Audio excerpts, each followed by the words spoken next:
Hi everybody, this is Matt. Thanks a lot for watching and tuning in. Well, I have my trusty Glock 19 here, and I've told you folks before that the more that you actually run your gun, the more that you practice and shoot with it, the more in tune you are with it, which can alert you to certain problems. Well, that has cropped up with this. First of all, safety check. Nothing in the magazine, nothing in the chamber. What could be wrong with this little guy here? Well, this has never had any types of modifications done to it whatsoever, except for changing out the sights. But what I've noticed is I have noticed really deep, hard primer strikes, which means that the firing pin is coming forward with a lot of force, and comparing this to the other Glocks that I own, this by far has been making very, very hard primer strikes. And I'm going to do a little bit of gunsmithing here. I'm going to fix it. Now, how am I going to fix it? I'm going to put in a little lighter weight spring, and that should take care of the issue. You might ask, why am I even worried about it? Well, the one thing that you don't want is you don't want the firing pin to actually break through that primer. If it does, where do you think the hot gases are going to go? That would be bad. So let's do a little bit of gunsmithing here and see what we can find out about this and see if we can remedy the problem. I've disassembled the Glock. I have the slide sitting here, and before I take this thing down any further, I wanted to point out a couple of things to you. First thing that I noticed were brass shavings all the way back into here, and then I noticed a little divot and a scratch mark right here on the safety plunger. I'm going to hold this up to the light so you can get a good angle on it, but that right there indicates a little bit of an issue. When I looked at the frame, let me try to get this in the light for you so you can see. A lot of times that's easier said than done. Right here I have a shiny spot, which that appears to be a burr that needs to be addressed, and I can feel that sharp edge where that burr's at with my finger. So first we'll go on to the slide and to the disassembly. Now the main thing is you're going to have springs and everything else flying everywhere, so let's just get to it. We take our tool, and I'm going to depress this down and then hold down with my finger at the same time and move this back panel out just like that. I'm going to keep my finger on it because otherwise stuff's going to want to go flying everywhere, and that's all there is to it. So at this point I can just simply lift this guy out, and there comes my firing pin and all that good stuff. If I want to take this down further, I can remove the extractor and all that and get at the plunger. So it's just a matter of pulling this little guy out, rotate the extractor out, take a look at that. Matter of fact, let's see what we got here. A little bit of marking there. Nothing too bad. Let's take the plunger out.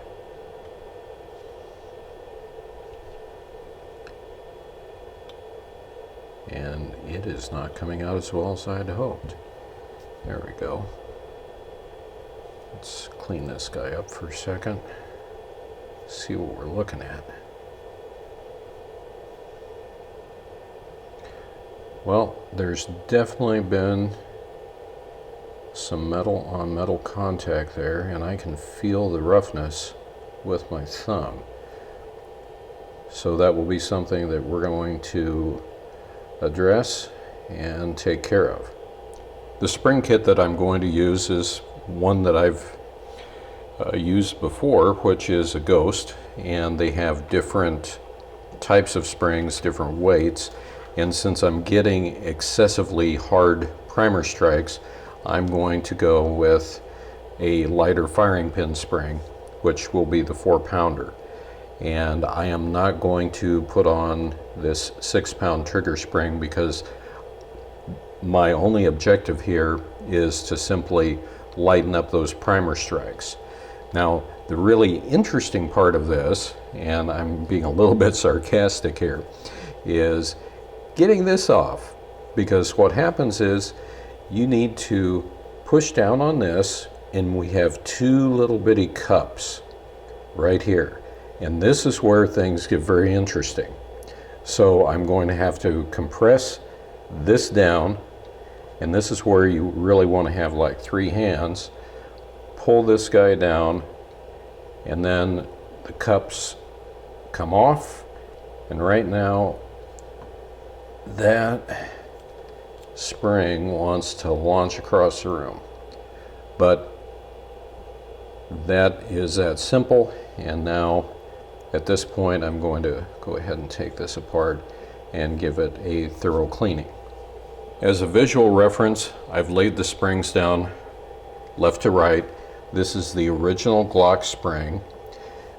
This is the Ghost 6-pound firing pin spring. And this shorter one right here, let's just move these up in the same plane so you can see it. Notice how this is a little bit shorter. This is the 4-pound spring that we'll be putting back in. Now for the fun part, to see if I can do this on camera for you folks. I've cleaned my firing pin striker assembly. Haven't noticed any issues with that whatsoever. Now I'm going to go ahead and insert the spring, and then is when everything gets really fun, because I have to hold down here and then very, very carefully, and I know that it'll be very difficult for you to see this, but I need to get these cups slid in here. So there's the first cup that's gone in. And now, if fortune favors me, hey, it worked. I'll take that. I'll take that any day of the week. So this is ready to be installed back inside of the firearm. Before we do that, I'm going to check the channel with a cotton swab, because on a Glock, you do not want any lubrication down inside of here. Never ever lubricate down inside of this channel. There's actually a very small plastic sleeve down in here. And sometimes I've seen folks get a little bit too enthusiastic, and this obviously has a little bit of grime in there that shouldn't be there in the first place. So what I'm going to do is I'm actually going to wrap this up and force this guy down in here just a little bit. See if I can get more out. Just work this a little. But I don't want to damage that plastic cylinder down in there, because that can lead to bad things. Let me get another swab. Come back. Make sure that everything cleans up reasonably well. And then I'm also going to get down in the area where the plunger is and all of this where the extractor sits. I've brought out one of my micro mesh strips here, and what I'm doing is I'm going to polish the top of this plunger holding everything nice and flat. And as you can see, I'm going in a circular motion to polish this and to remove that burr. Now I know that some of you are asking, well, why don't you just take something like a rotary tool to it and knock that off? Well, one reason is I'm just looking to remove as much of the burr as possible. I'm not really looking to remove metal. I'm just simply going more for polish. And as you can see, I think we've pretty much accomplished it. To begin the reassembly process, I'm essentially going to work in a reverse order. So the first thing I'm going to do is I'm going to reinstall my safety plunger. Make sure that I've got good freedom of movement on that, which I do. And then I'm going to put the extractor back in. Let that little guy sit in there where it wants to.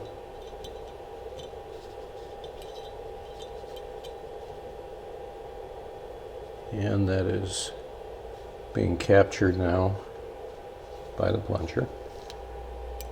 Put my spring in on this side. Now remember, no lubrication whatsoever here. I'm just going to drop this back down into the channel. And make sure that it wants to line up. And just by the feel, it's telling me that it's ever so slightly off. I want to make sure that those cups are seated properly up against that spring.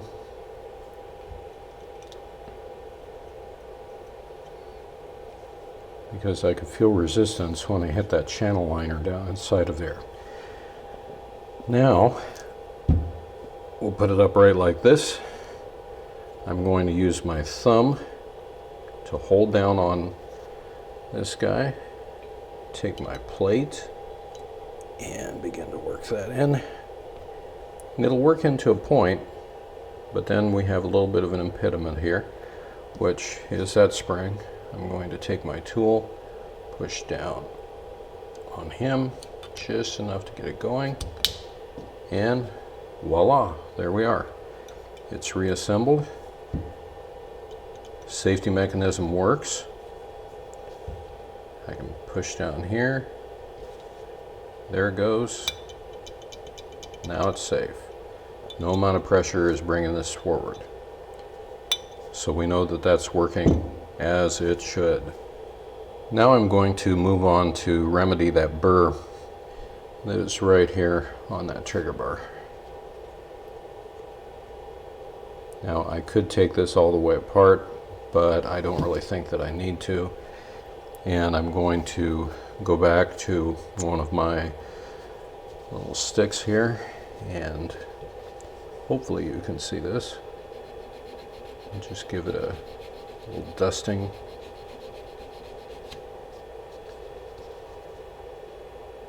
And it doesn't really take much to knock a burr off. Once again, we're not going for anything radical. We want to take baby steps, because while you can remove metal, it's harder to put it back. Easy to remove, hard to put back.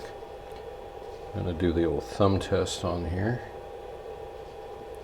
And just a tiny bit remaining.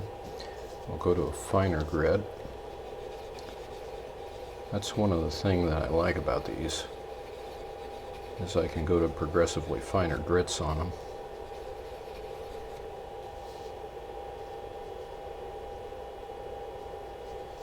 Just needs a little bit more coaxing right in here. Give it a very gentle buffing. And you can actually hear as well as feel where it's rough and where the high spots are.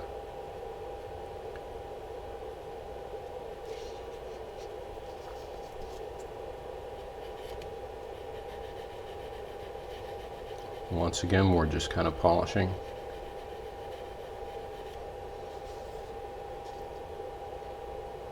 No burrs on this side, so we're not going to touch it. Well, for final assembly, let's check our work. We'll put our slide on here.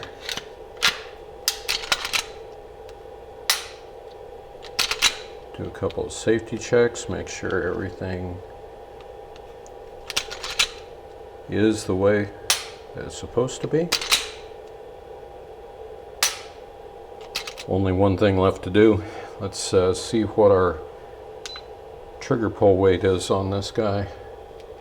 We'll get my little digital gauge out here. Start applying. Yeah, 4 pounds, 5.8 ounces. That's quite a shift. Let's verify it.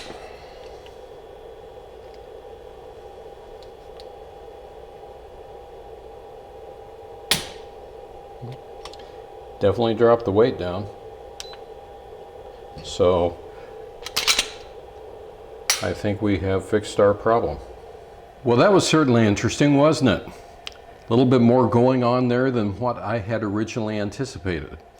But the replacement spring worked. We managed to ferret out a couple of other issues it was having, and we've ended up with a very smooth, very light trigger pull.